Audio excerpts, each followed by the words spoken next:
练习2年半钢琴就过10级的女神童，父母倾尽所有支持她的钢琴梦想，却在一场钢琴比赛中手指被人割断，从万丈瞩目到一落千丈。后来母亲得了癌症，父亲也郁郁而终，他把所有的不幸都归结到那场钢琴比赛上，因此他开始复仇，要把可能害自己的人的右手全部剁掉。但是别忘了，当你凝望深渊的时候，深渊也在凝望着你。师兄，你真是太厉害了，不过你是怎么知道李丹在坟下面的？这个嘛，总不能告诉他是我晕倒前把隐形跟踪器装在了李丹屁股上了吧？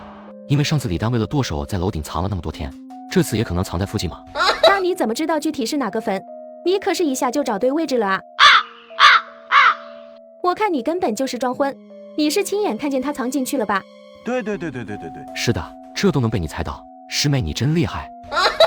本次奇遇已完成，完成度95%，恭喜获得隐形道具测谎仪5个，一次性消耗产品，使用后可以实现隐形测谎功能，持续时间为10分钟，请查收。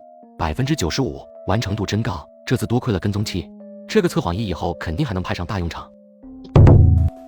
今早上那个卦原来指的是凶手要见我，看来这个系统不过是给我提供了一个个的奇遇而已，至于能否抓住这些机遇，还得靠自己。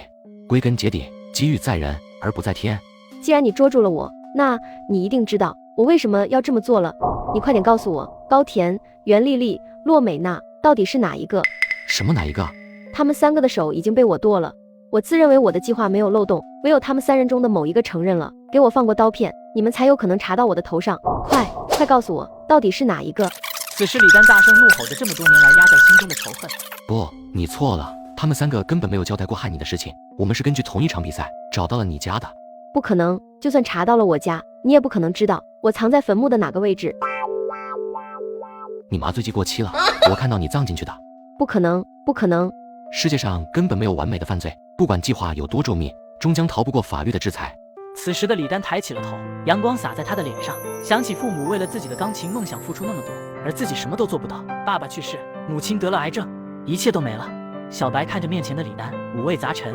虽然同情他的经历，但是不管怎样，都不应该伤害无辜的人。李丹，你复仇之前，你想过你妈妈失去了你，该如何活下去？谁来照顾她呢？此刻，李丹流下了悔恨的泪水。李丹啊，送你一句话：人心不可失衡，仇恨不能越界。当你凝望深渊的时候，深渊也在凝望着你。出来后的小白并没有破完案该有的兴奋，而是一肚子的不痛快。当年加害李丹的凶手还没找到。白 Sir， 多亏了你，要是没有您，我的手可能已经不保了。晚上赏个光，一起吃个饭吧。那太好了。师兄，晚上庆功宴。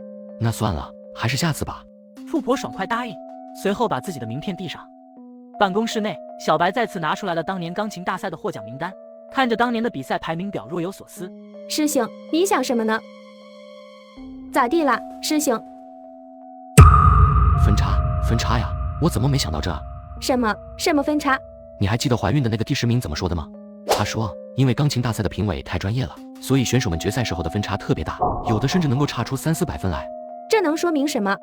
第1名张婷婷得了1900多分，这样逆天的成绩可是当之无愧的冠军。有这样的实力，他自然没必要去伤害李丹。而第2名蔡坤坤1600多分，上面够不着冠军，却把第3名甩出一条街，所以蔡坤坤同样没有必要去跟李丹较劲儿，哪怕决赛输给李丹，他也可以确保前3名。你是说？而王芳芳呢，只有1400多分，所以第3名到第6名的选手，他们的分数都差不多，他们才是最有可能陷害李丹的凶手。只有这4个人才会在李丹的退赛中得到好处。